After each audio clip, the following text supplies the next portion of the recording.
네, 안녕하십니까. 의정부 성민교회 신원호 목사입니다. 제가 유튜브로 하는 것은 바른 진리의 말씀을 전해서 믿음을 세우고 또 이단에 빠진 사람들을 돌아오게 하기 위한 것입니다. 그렇게 하기 위해서 천주교와 개신교의 차이, 공산주의, 신천지는 교회가 아닙니다.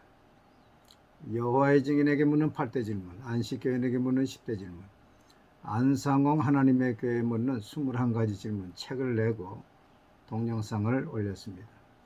성경 공부는 내비게이터 입문편, 제가 쓴 제자반 성경 공부, 또 제가 쓴 잠언 속에 숨겨진 비밀을 책을 내고 올렸습니다. 혹시 주위에 이단에 빠진 사람이 있으면 제 유튜브를 소개해 주시기 바랍니다. 오늘은 창세기 26장 1절로 5절을 가지고 불황을 극복하는 지혜라는 제목으로 말씀을 전하려고 합니다. 요사이 우리는 불황의 때를 맞이하고 있습니다.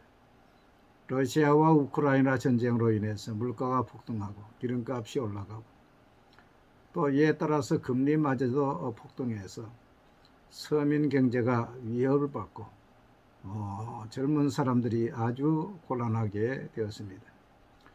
이때 우리는 어떻게 이 불황을 극복해야 될까요?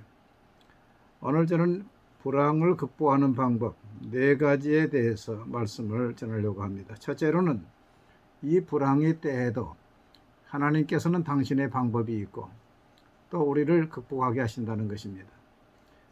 오늘 1절로 2절을 보면 아브라함 때에 첫 흉년이 들었더니 그 땅에 또 흉년이 들매 이삭이 그랄로 가서 블레셋 왕 아비멜렉에게 이르렀더니 여호와께서 이삭에게 나타나 이르시되 애굽으로 내려가지 말고 내가 내게 지시하는 땅에 거하라 하고 했습니다. 아브라함 때에도 흉년이 들었지요. 오늘날로 말하면 불황의 때가 된 것입니다. 아브라함은 애굽으로 내려갔다가 큰 낭패를 당하고 마누라를 빼앗기는 수모를 당하고 하나님이 개입하지 않았으면 그 가정이 무너졌을 것입니다. 또한 이삭 때에도 또 흉년이 들었습니다. 그래서 이삭 또한 애굽으로 내려가라 했는데 하나님께서 나타나서 애굽으로 내려가지 말고 내가 지시하는 땅에 거하라 하고 했습니다. 하나님의 방법이 있었던 것입니다. 그 이삭은 하나님이 지시하는 땅에서 여호와께서 이삭에게 나타나시되 애굽으로 내려가지 말고 내게 지시하는 땅에 거하라 했는데 그 하나님이 지시하는 땅에서 농사해서 그의 100배나 얻었다고 했습니다. 여러분, 불황의 때에도 하나님이 함께 하시고 불황 가운데서도 하나님의 방법이 다 있는 것입니다.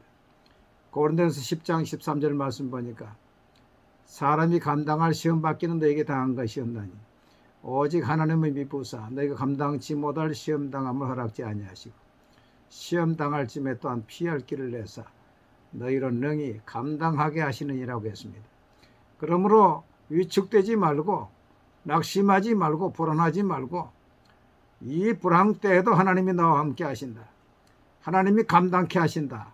하나님의 방법이 다 있다. 이 믿음을 가지시기를 바랍니다.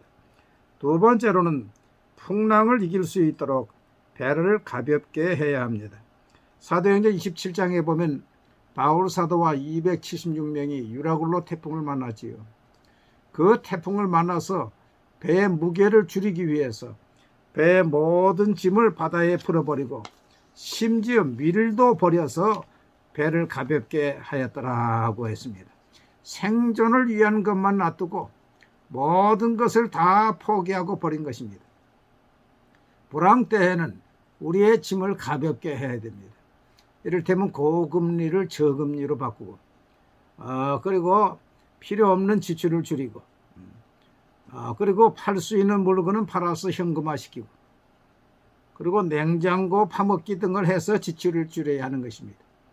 우리 교회에서 빚갚기 프로젝트에 오시는 강사님이 냉장고 파먹기 이야기를 했습니다.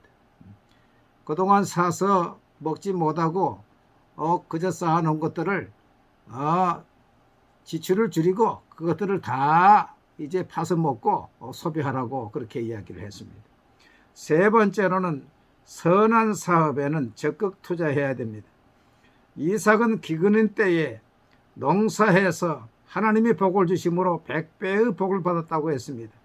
이삭이 그 땅에서 농사하여 그의 100배나 얻었고 여호와께서 복을 주심으로 그 사람이 창대하고 왕성하여 마침내 거부가 되었다라고 했습니다. 흉년의 때에도 이삭은 하나님을 의지하고 씨를 뿌렸습니다. 그랬더니 하나님께서 비를 주셔서 100배의 결실을 하게 된 것입니다. 여러분, 불황의 때에도 우리가 헌금이나 또 구제 사업은 줄여서는 안 됩니다. 오히려 이것은 더 늘어야 할 것입니다. 이것이 우리에게 축복을 가져오고 문제 해결을 가져오는 것입니다. 열왕기상 17장에 보면 사렙다 가부가 나옵니다. 이 사렙다 가부는 가뭄에 이제 흉년이 들어서 마지막 떡을 만들어 먹고 자식과 먹고 죽으려고 나뭇가지를 줍고 있었습니다. 그때 하나님의 사람 엘리야가 나타나서서 이렇게 말합니다. 엘리야가 그에게 이르되 두려워하지 말고 가서 내 말대로 하려니와 먼저 그곳으로 나를 위하여 작은 떡 한 개를 만들어 내게로 가져오고 그 후에 너와 내 아들을 위하여 만들라. 이스라엘 하나님 여호와의 말씀이 나 여호와가 비를 지면에 내리는 날까지 그 통에 가루가 떨어지지 아니하고 그 병에 기름이 없어지지 아니하리라 하셨느니라. 여러분, 구제를 좋아하는 자는 풍족하게 되고 과도히 아껴도 가난하게 된다고 그랬습니다. 남을 윤택하게 하는 자는 자기도 윤택해진다고 그랬습니다. 헌금은 유로기아인데 이 유로기아는 하나님을 찬양하는 뜻도 되고 축복이라는 뜻도 됩니다. 헌금과 구제를 할 때 하나님을 찬양하게 되고 또 축복의 씨앗을 심는 것입니다. 이 사렙다 가부가 마지막 떡을 가져오라 했을 때에 아마 마음속에 주저했을 것입니다. 이건 생명과도 같은 피와도 같은 이 마지막 떡인데 이것을 하나님께 바칠 것인가? 아니면 이것을 먹고 죽을 것인가? 그러나 사렙다 가부는 믿음의 결정을 했습니다. 하나님의 말씀을 믿었습니다.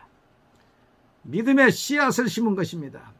그랬더니 그 마지막 떡에 하나님이 축사하시니까 3년 6개월 동안 밀가루통에 밀가루가 떨어지지 않냐고 기름통에 기름이 마르지 않았다고 그랬습니다.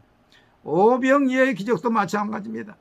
어린아이가 먹어 없어질 그 보리떡 5개 물고기 2마리 믿음의 씨앗을 주님의 손에 드리니까 주님이 축사하시니까 5,000명이 먹었습니다. 여러분은 어려울 때에 오히려 하나님 앞에 투자하고 구제하고 선한 사업에 부할 때 하나님이 그걸 통해서 축복하시는 것입니다. 잭 하트만 씨라고 미국의 기업가가 있습니다. 이 사람이 쓴 책이 성경은 경영학 교과서입니다 하는 책이 있습니다. 이 책을 보면 자기가 기업을 경영할 때 어려움이 있을 때는 오히려 더 구제를 늘린다는 것입니다. 그래서 오히려 어려움이 있을 때 구제를 늘리면은 하나님이 도우심으로 일이 잘 풀려나가는 경험을 한다. 그렇게 적어놨습니다. 여러분, 지금 우리 교회는 어려운 때에 오히려 사업을 늘리고 있습니다. 이제 근본에 북방선교회 하는데도 찬조를 좀 하고 또 우리 지역의 동사무소에 이야기해서 남자 혼자 어린아이들을 기르는 12가정을 추천을 받아가지고 매주 그들에게 국물 또 반찬을 많은 상당을 투자를 해가지고 12만 원, 한 달에 48만 원 이제 지원을 하고 있습니다. 이제 이것을 반찬을 만들어서 또 배달을까지 하지요. 앞으로 한 20가정으로 오늘 말까지 늘리려고 생각하고 있습니다. 이렇게 지원하고 있는데 하나님께서는 영적 농사를 짓기 때문에 이번 수요일에도 우리 한 성도님이 11조를 1,050만 원을 가져왔습니다. 참 하나님의 역사지요. 어려운 때에도 하나님의 방법으로 살면 사렙다 가부의 기적, 오병이의 기적이 일어나는 것입니다. 어렵다고 헌금을 줄이고 구제를 줄이지 마시기를 바랍니다. 마지막 4번째로는 주님을 더욱 찬양하고 예배하시기를 바랍니다. 요한복음 6장에 보면 제자들이 풍랑을 만났을 때에 이제 예수님이 그 배에 오셨지요. 이에 기뻐서 배로 영접하니 예수님을 영접하니 배는 곧 그들이 가려는 땅에 이르렀더라. 예수님을 기뻐서 배로 영접하니까 풍랑이 잔잔해지고 바람이 잔잔해지고 배는 그들의 가려던 땅으로 이르렀더라. 누가 그랬습니까? 주님이 이끄신 것입니다. 여러분 시편 107편에도 보면 똑같은 말씀이 나옵니다. 예, 그들의 고통 때문에 여호와께 부르짖으며 그가 그들 고통에서 그들을 인도하여 내시고 광풍을 고요하게 하사 물결도 잔잔하게 하시는도다. 그들이 평안함으로 말미암아 기뻐하는 중에 여호와께서 그들이 바른 항구로 인도하시는도다. 여러분 어렵습니까? 여러분의 가정에 주님 모시면은 여러분의 배는 풍랑을 이기게 되고 또 바라던 항구로 이제 인도함을 받게 될 것입니다. 아, 주님이 오시는데 주님이 내 배에 계시는데 풍랑이 문제겠습니까? 여러분 기도하지 않은 분도 더 기도하시고 가정예배 보지 않은 분도 더 가정예배 보아서 주님을 모십시오. 주님을 가정에 모시고 주님을 사업장에 모십시오. 그러면 풍랑이 잔잔케 되고 여러분이 바라는 소원의 항구로 하나님께서 인도하실 것입니다.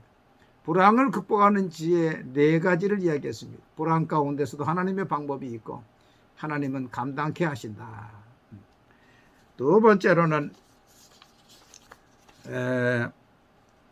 풍랑을 이길 수 있도록 배를 가볍게 해야 된다. 그래서 고금리를 저금리로 바꾸고 현금화시키고 냉장고 파먹기 같은 것을 지출을 줄여야 된다. 세 번째는 선한 사업에 더 적극 투자해야 된다. 그 선한 사업이 기적을 일으키고 그것을 통해서 하나님의 나라를 축복하시기 때문에 믿음의 씨앗을 심어야 된다. 네 번째로 하나님을 찬양하고 경배하고 예배해야 된다. 여러분 이 방법을 통해서 이 어려운 불황의 때를 잘 극복해 나가는 저와 여러분이 다 되시기를 바랍니다. 감사합니다.